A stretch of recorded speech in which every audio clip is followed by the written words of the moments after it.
উত্তেজনার পর দেখুন আকাশচুম্বী পাকিস্তান সুপার লিগ বা পিএসএল এর ফাইনালে এবার দেখা যাবে বাংলাদেশের নতুন গতির রাজা নাহিদ রানাকে।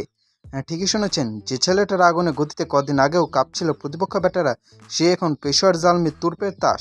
কিন্তু পর্দার আড়ালে গল্পটা কি, কিভাবে বিসিবি সভাপতি তামিম ইকবাল এই অসাধ্য সাধন করলেন, কেন জাভেদ আফ্রিদি কৃতজ্ঞতা জানালেন বাংলাদেশের লেজেন্ডকে, আজকে থাকছে সেই রোমাঞ্চকর সব আপডেট। ঘটনাটা শুরু হয় যখন পেশোয়ার জালমির মালিক জাভেদ আফ্রিদি একটি বড় ঘোষণা দেন। তিনি সরাসরি ধন্যবাদ জানান বাংলাদেশ ক্রিকেট বোর্ডের বর্তমান সভাপতি তামিম ইকবালকে।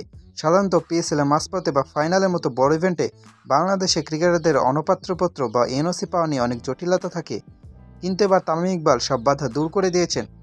জাভেদ আফ্রিদির ভাষায়, তামিম ইকবালের এই পজিটিভ অ্যাপ্রোচ এবং ভ্রাতৃত্ব সুলভ সম্পর্কের কারণেই নাহিদ রানাকে ফাইনালে পাওয়া সম্ভব হয়েছে। পেশোয়ার জালমি ক্যাম্প এখন রানার আগমনে উৎসবের মেজাজে। নাহিদ রানা কেন এতটা স্পেশাল? কারণটা সিম্পল, পিওর পেস, 150-এর বেশি গতিতে কনসিস্টেন্টলি বল করতে পারা এই তরুণ পেসার এখন শুধু বাংলাদেশে নয়, পুরো বিশ্বের নজর কেড়েছে।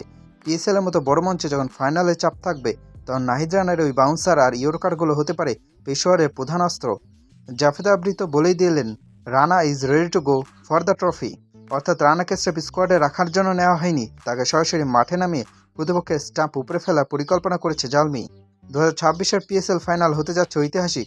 একদিকে ট্রফি জয়ের লড়াই, অন্যদিকে বাংলাদেশের একজন পেসারের বিশ্বমঞ্চে রাজত্ব করার সুযোগ। বাংলাদেশের ক্রিকেট ভক্তরা এখন দুভাগে বিভক্ত হলেও একটি জায়গায় সবাই এক, সবার প্রার্থনা নাহিদ রানার জন্য। তামিম ইকবালের বিসিবি প্রেসিডেন্ট হওয়ার পর থেকেই বাংলাদেশের ক্রিকেটারদের গ্লোবাল লিগগুলোতে অংশগ্রহণের হার বাড়ছে, আর নাহিদ রানা যদি ফাইনালে ম্যাচ জেতানো পারফরমেন্স দিতে পারেন, তবে তা হবে লাল সবুজের ক্রিকেটের জন্য এক বিশাল অর্জন।